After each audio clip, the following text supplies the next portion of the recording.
ठाकुर जी उठे, पलना से जैसे ही उठे, जोड़ते अपनी आंख मीड़ी, सोई जगन्नाथ भगवान की तरह पूरा काजर फैल गो ठाकुर जी को। घुंघराले केश नेक बिखर रहे हैं, मोर पिछ अपने अपने शीश पर धारण कर रखा है। सुबह उठते ही बालक को कोई नहीं चाहिए, अपनी मैया चाहिए। मैया कहाँ है, मैया पास जाऊंगो, मैया पास जाऊंगो। यशोदा मैया दही बिलो रही है। ठाकुर जी गए और ऐसे दही बिलोती भाई यशोदा मैया के दोनों भुजान के नीचे से भीतर आए और सामने आके मैया के आगे खड़े है गए। आंखन को काजर फैल गयो है, सो के उठे, आंख भी खुले ही नहीं रही हैं, केश पूरे घुंघराले मुख पर आ रहे हैं ठाकुर जी के। और मैया से कह रहे, मैया जे बता,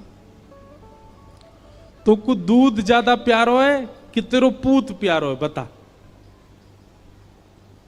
मैया बोली, लाला तू भी सवेरे सवेरे उठ के कैसी बात न करो करे, चल हट जा, मुझको दही बिलोन दे। ना है मैया, पहले बता तू को दूध प्यारो कि पूत।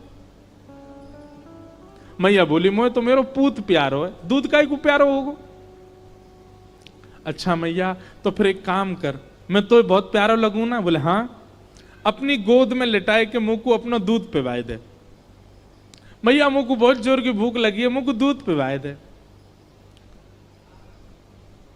यशोदा मैया तुरंत ठाकुर जी को अपनी गोद में लिया और मैया को ठाकुर जी दूध पी रहे हैं और मैया दही भी बिलोती जा रही है। यहां ठाकुर जी जैसे मैया का दूध पीने लगे, सामने चूल्हे पर अंगीठी पर गैया का दूध उबल रहा था।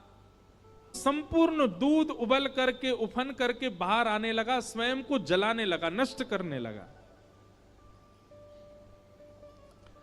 यशोदा मैया यहां दही बिलो रही और मैया ने जैसे ही देखी कि दूर दूध उफन करके बाहर आ रहे हो, सो मैया ने विचार किया, अरे ये तो सबरो दूध जर जाएगा। तुरंत मैया ने गोद में बैठे ठाकुर जी को नीचे पटका, दूध संभालने चली गई।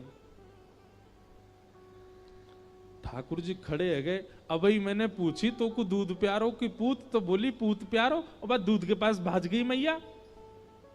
ठाकुर जी बोले, मैया ठीक है, आज या दूध को ही देखूंगा मैं, हैं ये ज्यादा प्यार हो तो मुंह छोड़ के भाग जाए। सो ठाकुर जी ने एक बड़ो सा डंडा उठायो और जो मैया दही बिलो रही थी उस मटकी में ही मारा, मटकी फोड़ दी। और इतना ही नहीं, इतने क्रोध में भर गए ठाकुर जी, गौरस भंडार में गए, जितनी मटकियां थी मैया यशोदा की सब फोड़ दें। यशोदा मैया ने दूध संभाला और संभाल करके पीछे मुड़ करके देखा तो मां दही की हंडी फूटी पड़ी है और सबरे मटका फूट रहे हैं और लाला उछल उछल करके सबरे मटकान को फोड़ते जा रहा है। यशोदा मैया बोली, लाला बिगड़ गयो, आज मैंने लाला को यदि दंड नहीं दियो तो बहुत बिगड़ जाएगा। यशोदा मैया ने तुरंत अपनो पल्लू खोस करके और एक छड़ी उठाई, बोले रुक जा दारी के तो बताऊं मैं। और मैया जैसी छड़ी लेकर के भागी हैं पीछे, आगे आगे ठाकुर जी भाग रहे हैं चौकड़ी मार करके, और मतलब ऐसे भाग रहे हैं मानो जैसे पीछे कोई शेर पड़ गए हो। अब यशोदा मैया तो बेचारी 80 बरस की, फिर भी पीछे दौड़ रही हैं और ठाकुर जी चौकड़ी मार के यहां थे वहां कूदते कादते भय दौड़ रहे हैं।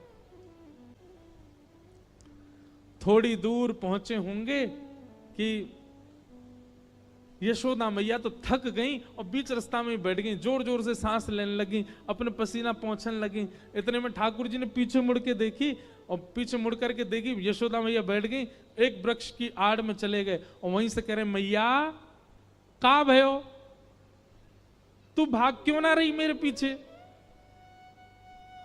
यशोदा मैया बोली, लाला मैं थक गई हूं ना, अब बूढ़ो बड़ो शरीर है, तू इतना दौड़ावे मुंह को, अब मैं हार गई हूं।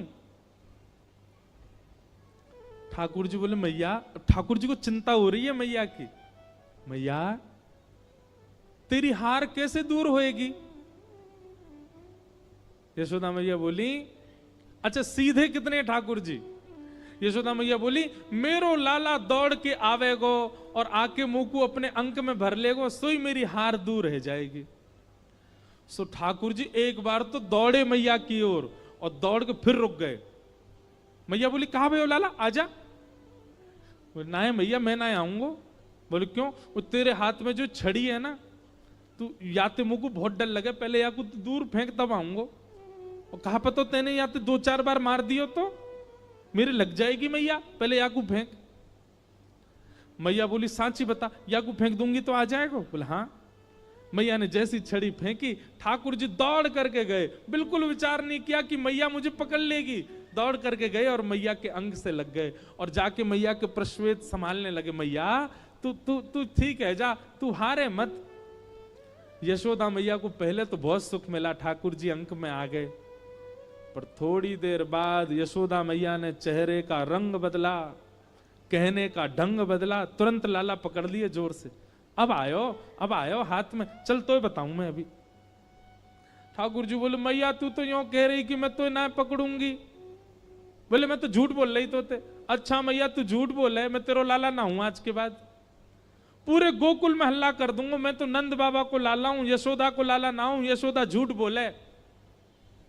हाँ बोल दियो जाए करके, अब तो उखलते बांधूंगी और आज ना तो रोटी मिलेगी ना मक्खन मिलेगा, खड़ो रहे पूरे दिन, ऊधम मचावे। यशोदा मैया के अंक में भर गए। मैया तो पकड़ के ले गई और लाला को जाकर के ऊखल से बांधन लगी। जैसे ही रस्सी ला करके मैया ने ऊखल से लाला के पेट में बांधनी चाहिए, सोई रस्सी छोटी पड़ गई। मैया बोली रस्सी छोटी कैसे पड़ गई? मैया गई और बड़ी रस्सी लेकर के आई। बोले हाँ अब याते बंध जाएगा। मैया ने जैसी ऊखल में लेकर के और जैसे ही ठाकुर जी को, ये छोटी पड़ गई। क्यों? तो कहते हैं दाम का मतलब होता है रस्सी और उदर का मतलब होता है पेट। ठाकुर जी सारी रस्सी को अपने पेट में भरते जा रहे हैं, इसीलिए उनका नाम पड़ गया दामोदर। यशोदा मैया ने सबरी गौशाला की रस्सी इकट्ठी करके एक ते एक बांध दी। अब तो बंधेगो, लेकिन अब के भी जब बांधा तो रस्सी फिर छोटी पड़ गई। यशोदा मैया एक क्षण आश्चर्यचकित होकर के ठाकुर जी की ओर देखने लगी। इतनी बड़ी रस्सी लेके आई, ये छोटी कैसे पड़ गई? और यशोदा मैया के चित्त में अचानक भाव उत्पन्न होने लगा।